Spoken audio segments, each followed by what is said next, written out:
Pani Tengki dagi koigi Nepal chang pagi border ni sigi kano se over bridge sai dare makadana turel chele aduga mathakdana mi chale gari chale sida uriba ngasai gi kano se toto koigi e-rickshaw se si India lan bi adeba India rong gina som maning om de laure pani tengki da se som de lai se Nepal sang ini Nepal da singam la pa natia isun han ain lak pun mita gari tonge si keno se e-rickshaw se moi lupa kun la hoye daina khong cha la apni ngasidi ado ngasidi khong cha la yenge khong lap lap tam sibo aina sumsat kandang hoje nga ki matungda Nepal gi sibai leramani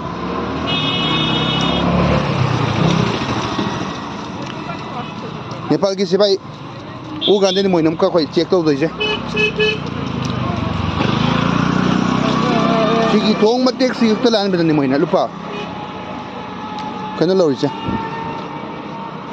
pa ku lorje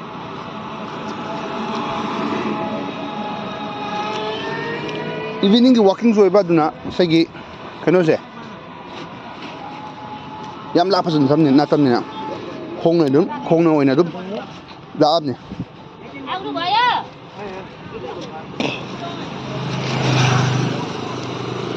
ai je khong kwa zo jari bido nam na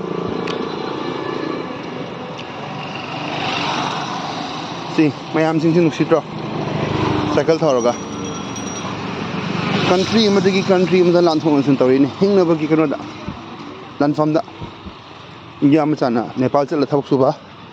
Nepal machana India thabak suba hoji pani tengki da Manipur dagi maitei mecha amadi Manipur da leiba khoi Nepali swaida yam leire ngasai gi pani tengki da lakko matamda Nepali maitei lon thokpa yam thengna gani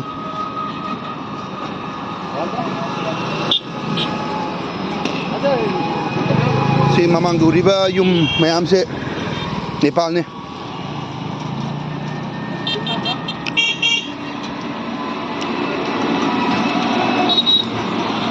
yog dore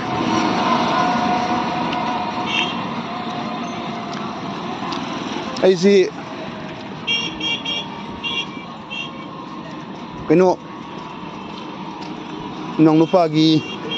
mit ki leng blak pani Nepal gi Messi eye hospital aduda mit abdi operation to khaba duga ani suba mit si gi operation to ngai sida aina pur paisa do loi thokhi bagi India danga sai gi pani tengki India gi sida ATM de paisa lokok balak pai dare ada Nepal man da sunu makhoi paisa adum khoi India gi kai badum yai khoina GPay gumba khoi gi tukan sinda adum ka paga ipalising chawnga ka bi lupa chahum adum chahum haiba kun ka pa chahum lo balai kun manga ka pa chahum lai fix leike longning badum lawe adu normally lupa lising chawnga gi lupa chahum lawe ai gi di ngasai ni pur paisa du loi gib dagi amug ani suba khoi gi min oi gi do operation tawna bagi numaijing numit taw gini na paisa ATM de khalok thok palak padare Nepal man nungchang matam nang ngasai gi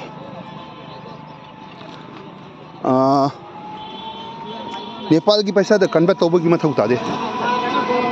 maru inadi tasang nadi khoi gi India gi paisa je lupa amaga moi gi lupa tratruk ko obne ba adubo kai ba matam da moina lupa chamaga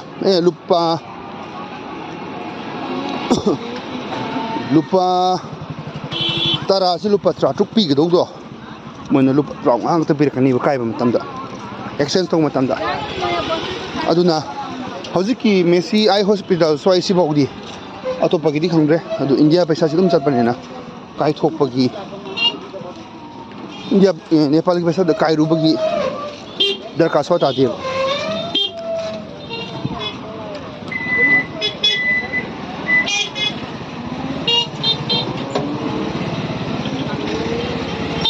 ꯍꯧꯖꯤꯛ ꯑꯩ ꯅꯦꯄꯥꯜꯒꯤ ꯃꯣꯏꯒꯤ police check point ꯇꯧꯗꯣꯔꯦ ꯃꯣꯏ ꯄꯨꯂꯤꯁꯅꯗꯤ video ꯀꯥꯞꯄꯁꯤ ꯀꯌꯥ ꯌꯥꯗꯕꯅꯤꯅ ꯑꯩ ꯉꯥꯏꯍꯥꯛ ꯂꯩꯗꯤ ꯃꯨꯠꯂꯗꯧꯅꯤ ꯍꯦꯛ ꯄꯨꯂꯤꯁ ꯄꯣꯏꯟ ꯍꯦꯛ ꯌꯧꯕꯒ ꯑꯗꯨ ꯑꯥꯗ ꯎꯔꯤꯁꯦ ꯁꯤ ꯄꯨꯂꯤꯁ ꯄꯣꯏꯟ ꯌꯧꯔꯕꯅꯤꯅ ꯚꯤꯗꯤꯑꯣꯁꯤ ꯃꯨꯠꯂꯒꯦꯀꯣ ꯕꯥꯏ ꯕꯥꯏ ꯍꯧꯖꯤꯛ ꯑꯩ ꯀꯩꯅꯣꯅꯦ ꯅꯦꯄꯥꯜ ꯃꯅꯨꯡꯗ ꯌꯧꯁꯤꯜꯂꯦ ꯈꯣꯡꯅ ꯉꯁꯥꯏ ꯄꯥꯅꯤ ꯇꯦꯡꯒꯤꯗꯒꯤ ꯂꯥꯛꯄꯗꯨ ꯃꯔꯛꯇ ꯉꯁꯥꯏꯒꯤ ꯑꯩ ꯚꯤꯗꯤꯑꯣꯁꯤ ꯑꯣꯐ ꯇꯧꯖꯔꯨꯕꯅꯦ ꯃꯔꯝꯗꯤ ꯃꯣꯏ ꯅꯦꯄꯥꯜꯒꯤ ꯀꯩꯅꯣ ꯄꯨꯂꯤꯁꯁꯤꯡꯁꯦ ꯃꯣꯏ ꯀꯦꯃꯦꯔꯥ ꯅꯝꯕ ꯌꯥꯗꯕ ꯀꯦꯃꯦꯔꯥꯁꯦ ꯍꯩꯅꯗꯕ꯭ꯔꯥ ꯅꯠꯇ꯭ꯔꯒ ꯐꯖꯕ꯭ꯔꯥ ꯀꯩꯅꯣ ꯈꯪꯗꯦ ꯑꯗꯨꯅ ꯉꯁꯥꯏꯒꯤ ꯃꯨꯠꯊꯠꯂꯒ ꯂꯥꯛꯑꯒ ꯍꯧꯖꯤꯛꯅ ꯑꯣꯟ ꯇꯧꯕꯗ ꯉꯥꯏꯔꯤ ꯍꯧꯖꯤꯛ ꯑꯩ ꯀꯩꯅꯣ ꯌꯧꯗꯣꯔꯦ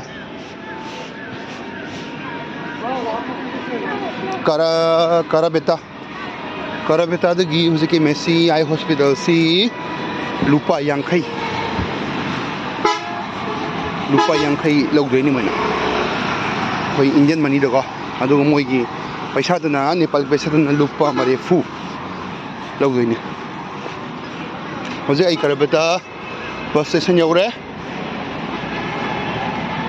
ꯑꯗꯣ ꯁꯤꯗ ꯄꯩꯁꯥ ꯀꯥꯏꯐꯝ ꯃꯌꯥꯝ ꯑꯃ ꯂꯩꯔꯝꯃꯅꯤ ꯇꯦꯛꯁꯤ ꯃꯌꯥꯝ ꯑꯃꯁꯨ ꯂꯩꯔꯦ ꯑꯗꯣ ꯀꯔꯤꯒꯨꯝꯕ ꯃꯦꯁꯤ ꯑꯥꯏ ꯍꯣꯁꯄꯤꯇꯥꯜꯗ ꯀꯔꯤꯒꯨꯝꯕ ꯂꯥꯛꯇꯥꯔꯒꯗꯤ ꯁꯤꯗ ꯄꯩꯁꯥ ꯀꯥꯏꯕꯤꯔꯅꯨ ꯍꯥꯏꯕꯒꯤ ꯃꯔꯝꯗꯤ ꯄꯩꯁా ꯀꯥꯏꯔꯨꯕꯒꯤ ꯃꯣꯏꯒꯤ ꯆꯥꯔꯖꯦꯁ ꯂꯧꯒꯗꯧ ꯁꯔꯨꯛꯄꯨꯗꯤ ꯑꯗꯨꯝ ꯏꯟꯗꯤꯌꯟ ꯃꯅꯤꯗ ꯄꯥꯏꯕꯤꯔꯒ ꯑꯗꯨꯝ ꯂꯥꯛꯄꯤꯔꯣ ꯋꯤꯗ꯭ꯔꯣ ꯇꯧꯔꯒ ꯑꯗꯨꯒ ꯑꯗꯨꯝ ꯁꯤꯖꯤꯟꯅꯕ ꯌꯥꯔꯦ ꯀꯔꯥꯕꯦꯇꯥ ꯕꯁ ꯁ꯭ꯇꯦꯁꯟ ꯌꯧꯗꯣꯔꯦ ꯍꯧꯖꯤꯛ ꯀꯔꯥꯕꯦꯇꯥ ꯕꯁ ꯁ꯭ꯇꯦꯁꯟꯗꯒꯤ ꯑꯩ ꯃꯦꯁꯤ ꯑꯥꯏ ꯍꯣꯁꯄꯤꯇꯥꯜ ꯐꯥꯎ ꯕꯁꯇ ꯇꯣꯡꯂꯅꯤ ꯌꯥꯝ ꯂꯥꯞꯄꯁꯨ ꯅꯠꯇꯦ ꯑꯗꯨꯝ ꯄꯨꯡ ꯑꯃ ꯃꯈꯥꯏ ꯑꯃꯨꯛ ꯆꯪꯉꯦ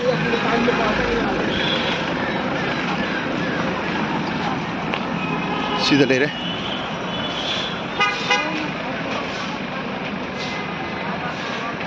Badrapur Airport 27 km, Damak 49,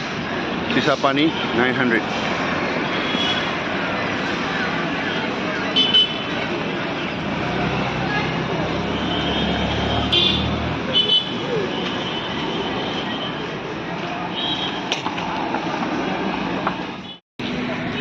How's it? Hospital da lai.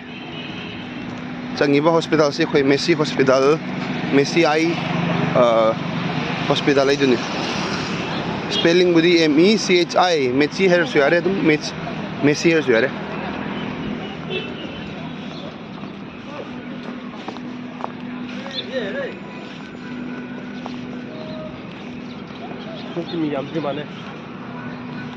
Campus yam chawsu na the dubu yam pikpu na the adum masa adum nale anop lege su yare anop ki dukan yam lere anop su dum yam pangdang dang budi na the Messi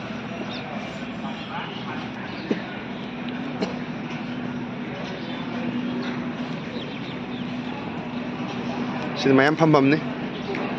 sid leiriba makai sin India ki pesa ngata ne Sama 99.9 di Indian ni sina khoi gi registration to hom da my registration fees lupa chamaga umpu India gi Nepal gi aduga India gi na lupa chama se khoi manung jang le number 1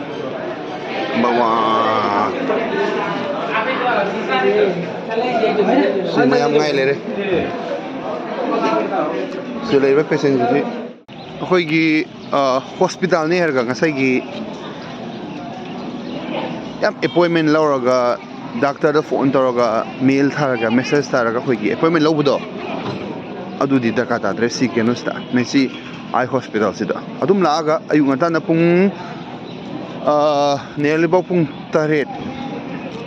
adwaidagi dum registration tawbo yare khoi process to ado Manipur dagi natraga Assam dagi mayam la isin se dum ay gonta da laga dum ay gonta da dum process dum hore process dum yam sangai dare mafam tara ma thoi train thoi phau di ngi moje ayu tagi dum doram phai ing rein karaman na phabano karbaina tawbono para mari ma khong thidoga number 1 2 3 sida khai number 2 da changuda ga di 3 da changuda ga ni 3 da changuda ga di 5 da changuda ga ni 5 da changuda ga di 10 da changuda ga ni mathang mathang gi nit to gi problem gi tongan tongan na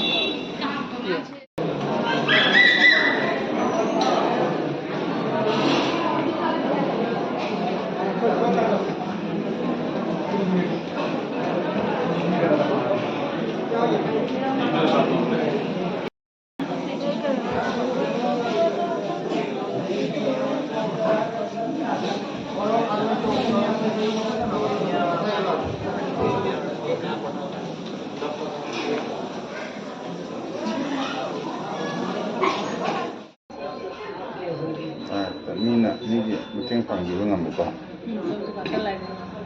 na yawbi da ba yin na yawbi da bi ngai ji ko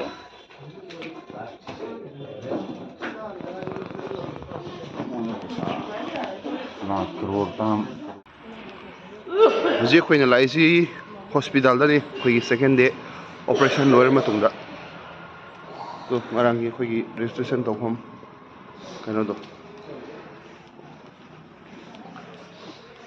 another registration tawham do ayuta kaurisina ngasai gi ngarang moi operation tawbsi mi chani mu male to mi amani namka queue nong lepa aduga operation tawbagi mit nong punbado adu lokthok na ba nurse ne lokthok tawni doctor di pung ni panda lakani ni pan ni pa makhai da do yengse keno ni makhata ba moina ayuta kaurisi kai noise mai hospital ki missing la pore khoi gi mit punba khoi gi bandage ni alamba sing do lokthop pa hore ji ado akhoi kanu tore guardian sing ji thok loi na khoi thok dare do patient hote thamam dare guardian sing ji lebi ya to malish da hoji khoi se pung manga doi thorak podo hoji khoi pung taruk ka makhai mu tare maramdi ngarang khoi operation tawdri ngai da se pising gi mayam do moin pithor abai dare aduga doctor magi kano sindo chamber sing da chatlo he khoi gisna 5 number da che pi tho matunda khoi gi mit so hangdok le dressing tawre doctor do final oin wari sanara ga dum khoi yum da chalo hara to male sid mayam phammi se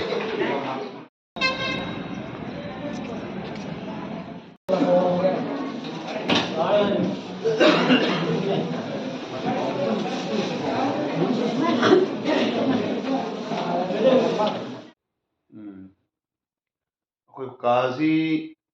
lupa chatuk lawani lupa chatuk sida phamu hom ni thai se khoi hom tum pham aduga asai gi sonda bathroom am lere aduga tv mazulai sonda tv si aure